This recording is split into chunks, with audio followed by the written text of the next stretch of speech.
Good morning student. Online classes में I welcome to all of you. प्रशिक्षणार्थियों, gender school and society BA BEd BSc BEd 4th year में आप पढ़ रहे हैं जेंडर संबंधी मुद्दे और जेंडर संबंधी अवधारणाएं। प्रशिक्षणार्थियों, जेंडर संबंधी मुद्दों में अपना चल रहा है पितृसत्तात्मक मुद्दा। तो ये पितृसत्तात्मक मुद्दे के बारे में आपने इससे पहले वाले एपिसोड में पढ़ा। अब आप पढ़ रहे हैं पितृसत्ता की व्यवस्था को बढ़ावा देने वाली वो कौन कौन सी संस्थाएं हैं जो पितृसत्ता को दिनों दिन आगे बढ़ाती आ रही हैं और बढ़ाते समय उन संस्थाओं की क्या भूमिका रही है। पितृसत्ता को आखिर इन संस्थाओं ने बढ़ाते बढ़ाते यहाँ तक पहुँचा दिया। मैं समझता हूँ कि मानव सभ्यता का जब से विकास हुआ है तब से लेकर अब तक पितृसत्ता या पुरुष प्रधानता वाला सामाजिक व्यवस्था को, पितृसत्ता वाली सामाजिक व्यवस्था को ही हम देखते हैं। प्रशिक्षणार्थियों, ये पितृसत्ता की व्यवस्था की कड़ियाँ आपस में जुड़ी हुई हैं। इन कड़ियों को तोड़ना मुश्किल ही नहीं, नामुमकिन सा है, क्योंकि कभी कभी सामाजिक व्यवस्था की, पितृसत्तात्मक व्यवस्था की इन कड़ियों को देखने के बाद ऐसा लगता है कि ये प्रकृति ने, कुदरत ने हमारे लिए बनाई है और हम प्राकृतिक प्रसाद मानकर इसको चलते रहते हैं कि ये प्रकृति प्रदत्त है, ऐसा बरसों से होता आ रहा है। इसलिए इस पितृसत्तात्मक सामाजिक व्यवस्था को समाज स्वीकार कर लेता है। प्रशिक्षणार्थियों, यहाँ हमको उन संस्थाओं का अध्ययन करना है जिन संस्थाओं ने पितृसत्तात्मक व्यवस्था को यहाँ तक पहुँचाया है, आधुनिक समय तक पहुँचाया है। वर्तमान समय में भी आप देखते हैं कि परिवार वो इकाई है जिसने पितृसत्तात्मक व्यवस्था को बढ़ावा दिया है। प्रशिक्षणार्थियों, परिवार ही वो बुनियादी इकाई है जहाँ से इन संस्कारों की नींव रखी जाती है। वो संस्कार आगे चलकर परिवार के बड़े रूप समाज में स्वीकृत हो जाते हैं। यह परिवार समाज का ही एक प्रतिबिंब है।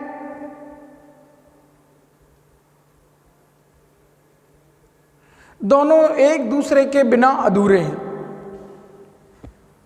परिवारों को मिलाकर समाज का निर्माण हुआ है और समाज के इस निर्माण में परिवारों की महत्वपूर्ण भूमिका है। प्रशिक्षणार्थियों, आप देखते हैं कि परिवार में ही बालक ये सीखता है, जो उसके परिवारीजन, जो उसके परिवार के बुजुर्ग, जो उसके परिवार के बड़े लोग जो महिलाओं के साथ में व्यवहार कर रहे हैं, उसी व्यवहार को, उसी आचरण को बालक सीखते हैं। यहाँ पर एग्जाम्पल दूंगा।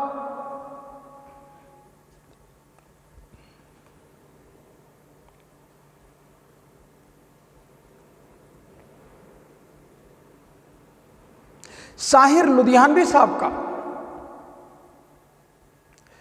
हिंदी सिनेमा के गीतों के सम्राट कहे जाने वाले, हिंदी सिनेमा में गीतों के माध्यम से बुलंदियों को छूने वाले वो साहिर लुधियानवी साहब का यहाँ जिक्र कर रहा हूँ।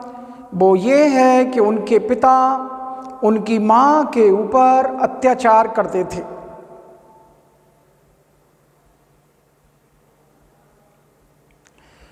और अत्याचारों को बालक साहिर देखता रहता था और उसके ऊपर, उसके जीवन के ऊपर ये प्रभाव पड़ा कि साहिर लुधियानवी ने विवाह नहीं किया।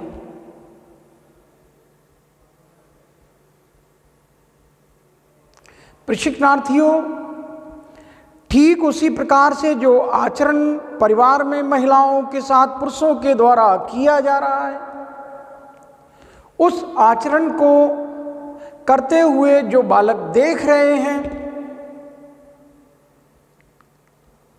वो उसी आचरण को अपने जीवन में, अपने व्यक्तित्व में, अपने चरित्र में ढाल लेते हैं।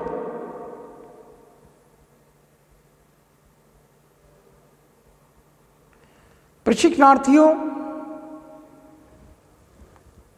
पीढ़ियों के जो संरक्षण और हस्तांतरण का कार्य चल रहा है, वो परिवारों की ही देन है।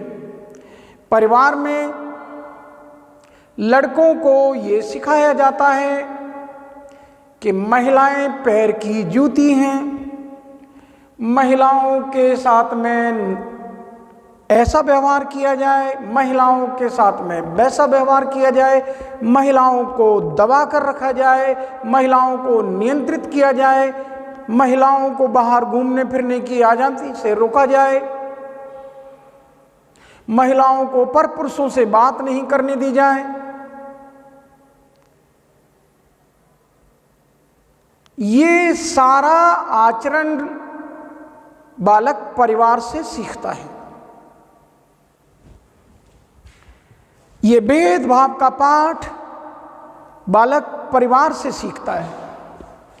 लड़के को परिवार के द्वारा दबाना सिखाया जाता है, लड़कियों को परिवार के द्वारा दबना सिखाया जाता है। उनको घर में रहने के कार्य सौंपे जाते हैं, लड़कों को घर से बाहर रहने के कार्य दिए जाते हैं, घर से बाहर के कार्य सौंपे जाते हैं। लड़कियों को सदा ये पाठ पढ़ाया जाता है कि वो पुरुषों का सम्मान करें,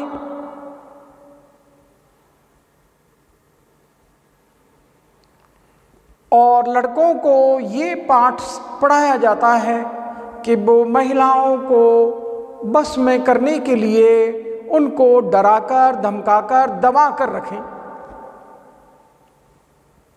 इसी आचरण को जो बालक ने परिवार में सीखा है, उसको वो समाज में लेकर उसी व्यवहार को करता है।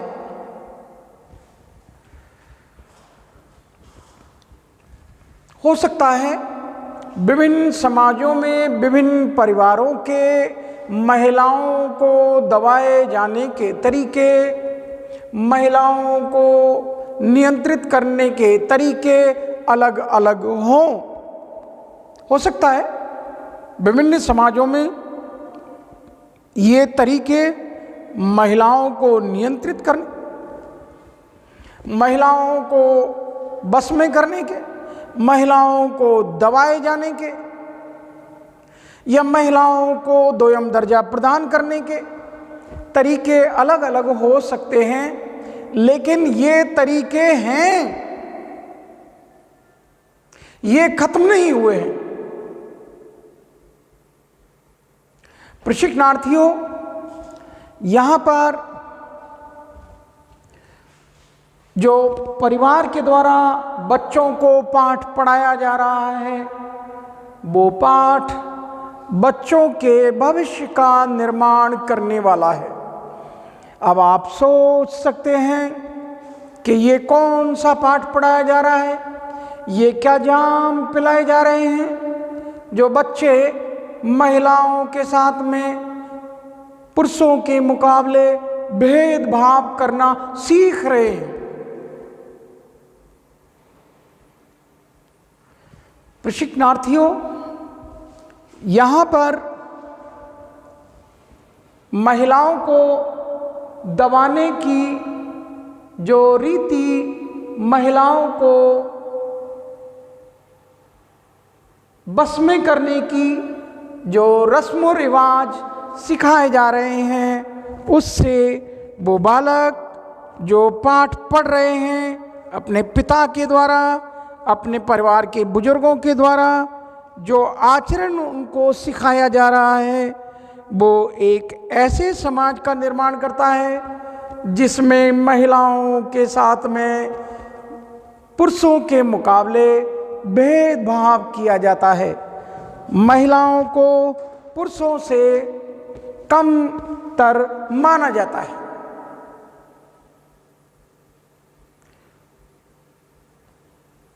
जब ये पाठ घर से निकलकर कुछ दूर चलकर बालक इस पाठ को पढ़कर जाएगा तो आप देखते हैं वो समाज में यही व्यवहार अपने, जब उसका अपना परिवार होगा तो वो उसी व्यवहार को करेगा। एक एग्जाम्पल दे देता हूं। एक बाप बेटे में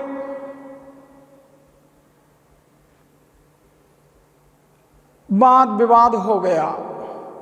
वाद विवाद इतना बड़ा कि बेटे की बहू ने ससुर जी की शिकायत अपने पति से कर दी और ससुर जी से जब बेटा उस बात के साथ बाप के साथ वाद विवाद करने लगा तो वो जंग इतनी बढ़ गई कि दोनों में हाथापाई होने लगी।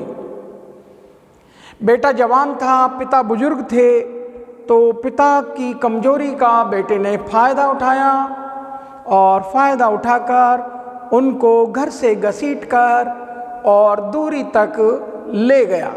मोहल्ले वाले, कॉलोनी वाले, पास पड़ोसी लोग ये तमाशा देख रहे थे। कुछ दूर चलते ही उनके घर के बाहर जब पिता को बेटा घसीट कर ले जा रहा था तो एक पीपल का पेड़ आया और वो बुजुर्ग पिता बोला, बस बेटा रुक जाओ।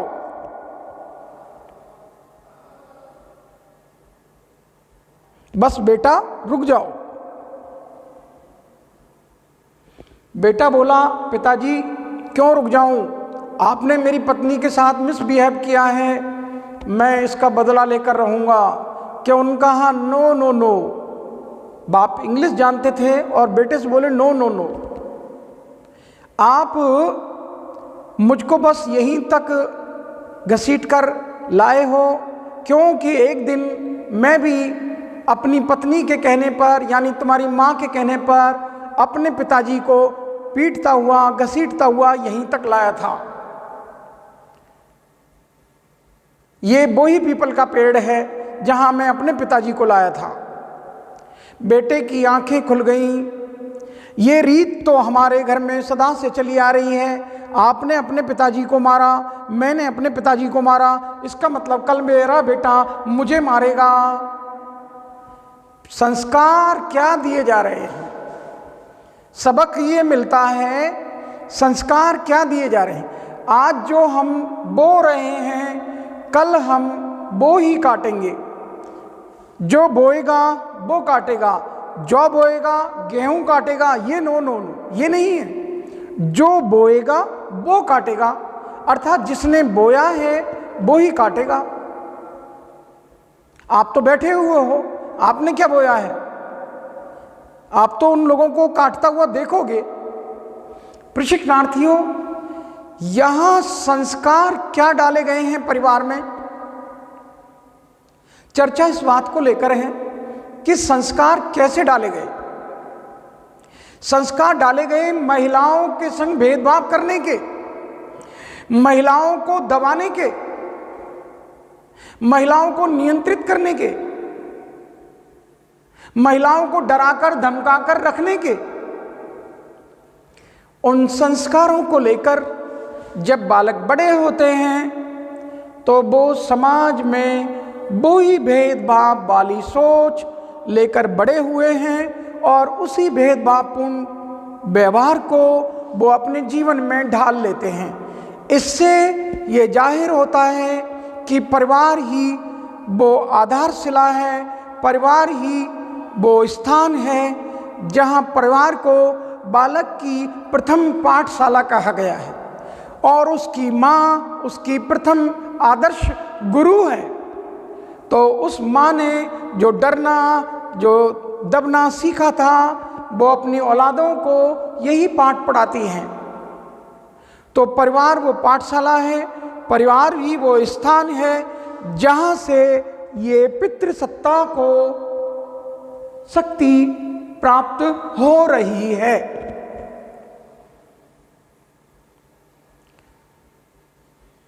प्रशिक्षणार्थियों, पितृसत्ता की व्यवस्था को बढ़ावा देने वाली शक्ति वो संस्था वो परिवार ही है।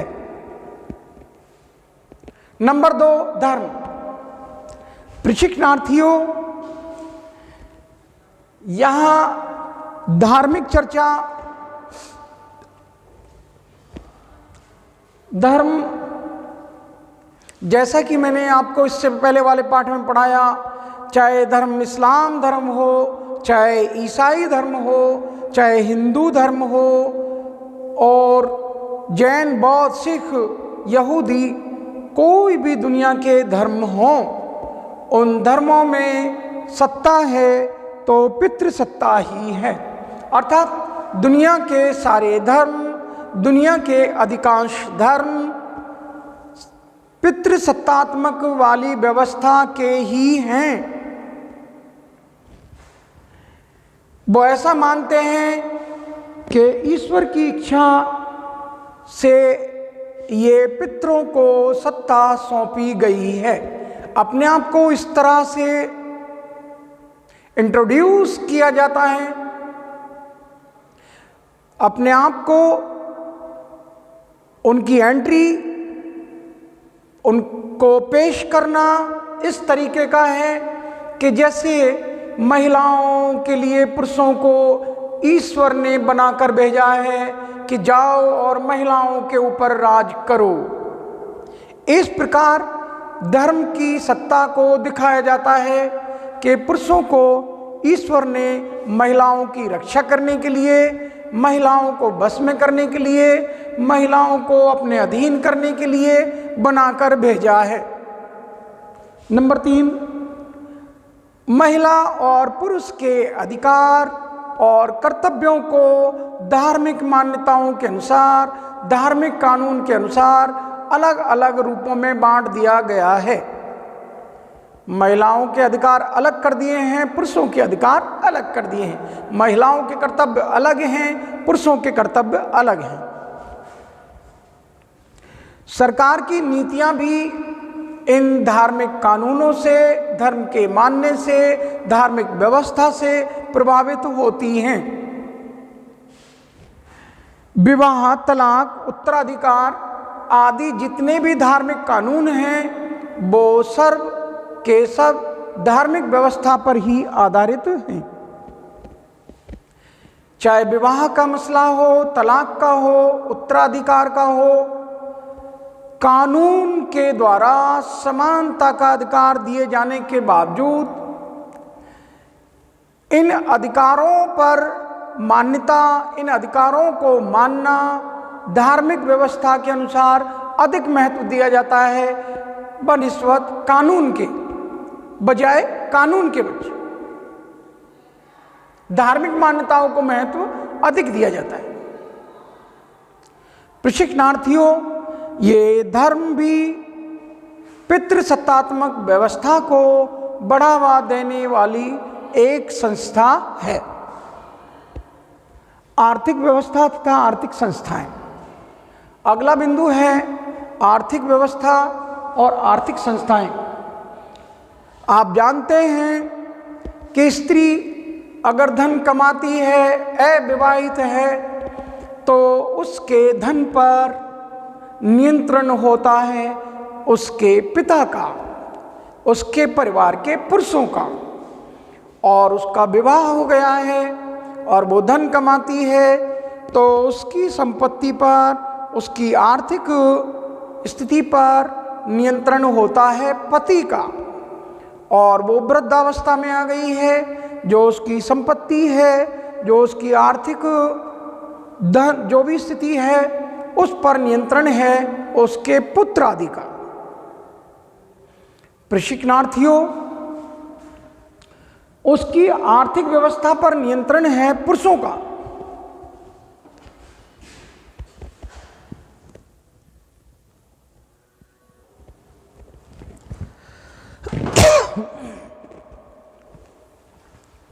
पुरुषों का नियंत्रण उसकी सारी आर्थिक व्यवस्था पर, आर्थिक संस्थाओं पर है। औरतों के उत्पादन कार्यों का औरतों को, महिलाओं को कोई भुगतान नहीं किया जाता। प्रशिक्षणार्थियों, महिलाएं परिवार में ढेर सारा कार्य करती हैं। उन महिलाओं को उनके कार्यों के करने के एवज में कोई पारिश्रमिक नहीं मिलता, कोई वेतन नहीं मिलता, उनके लिए इस चीज का कोई भुगतान नहीं है। जो भी कार्य वो करती हैं उसके कार्य को करने की महिलाओं को कोई भी अहमियत नहीं दी जाती।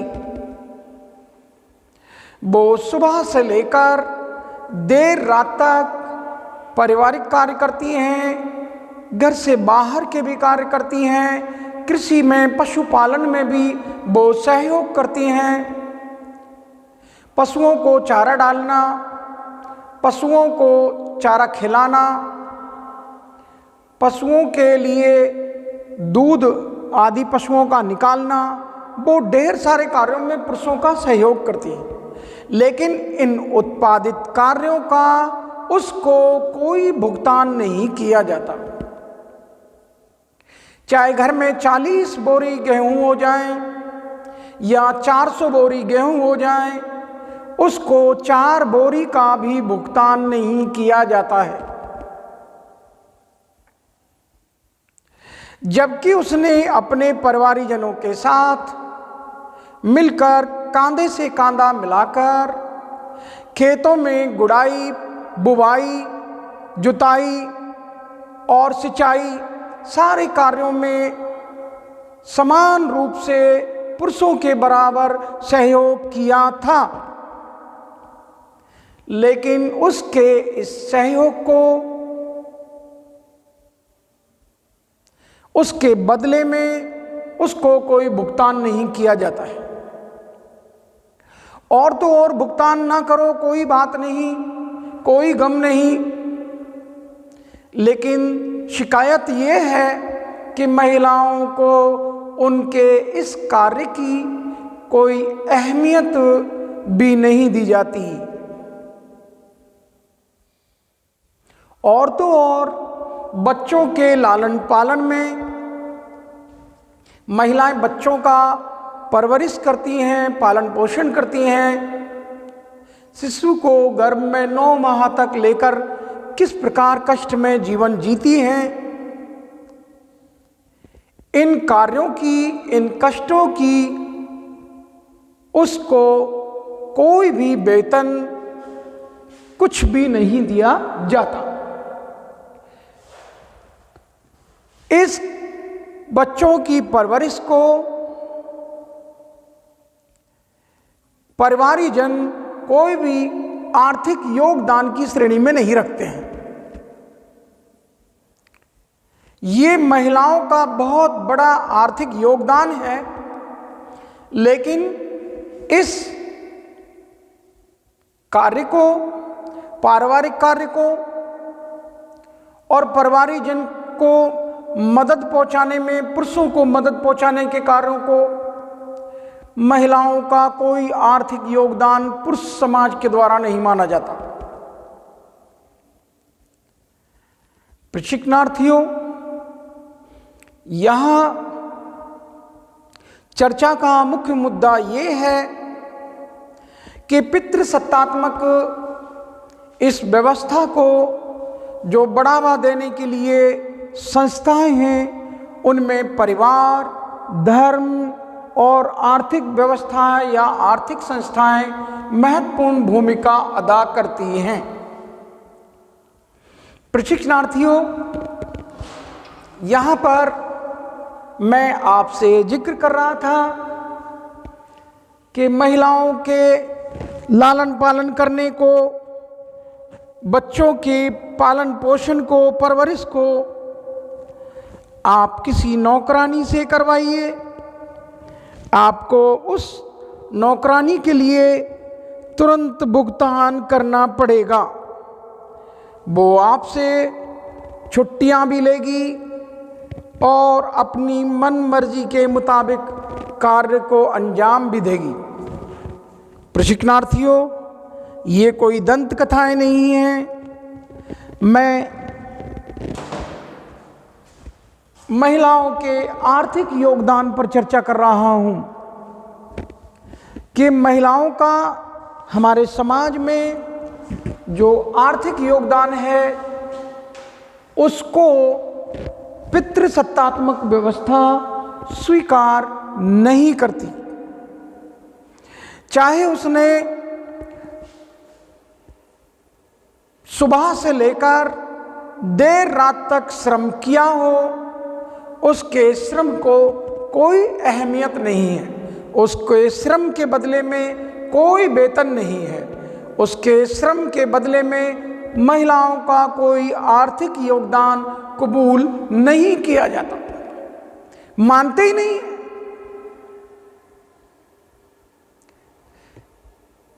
जैसा कि मैं आपको एग्जाम्पल दे चुका हूं कि एक नौकर को रखकर देख लीजिए जो आपकी रोटियां बनाएगा या रोटियां बनाएगी, आपके बर्तन धोएगा, आपके झाड़ू पोंछा करेगा या करेगी। नौकर या नौकरानी निश्चित रूप से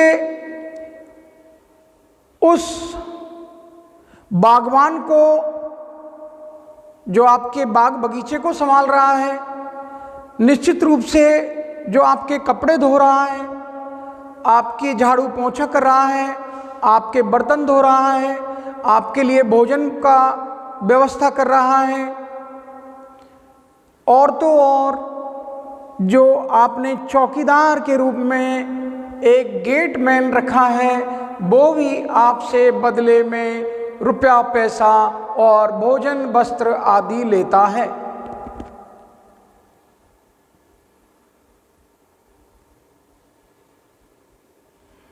महिलाओं को जो आपके घर की चौकीदारी कर रही हैं, आपके घर गृहस्थी को संभाल रही हैं, आपके घर को सजा रही हैं, आपके घर को संवार रही हैं, और उसके बावजूद वो सुबह से लेकर शाम तक कार्य करती हैं, उनको उनके कार्य को अहमियत न देकर, उनको वेतन न देकर, उनको और जलीलोखार किया जाता है, डराया धमकाया जाता है।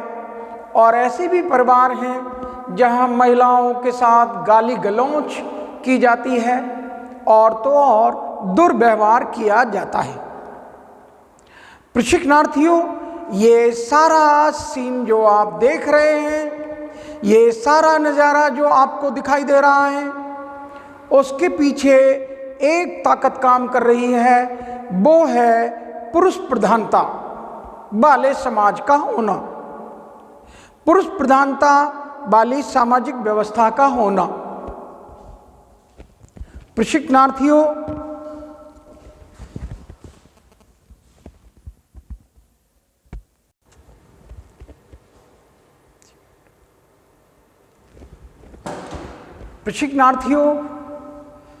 आर्थिक योगदान को महिलाओं को स्वीकार नहीं किया जाता। पितृसत्ता की व्यवस्था को बढ़ावा देने वाली संस्थाओं में ये आर्थिक व्यवस्था भी है जो पुरुषों के नियंत्रण में है। मैं यही अपने वाणी को विराम देता हूँ। आपके लिए धन्यवाद ज्ञापित करता हूँ, आपने विनम्रतापूर्वक मेरे पाठ को सुना।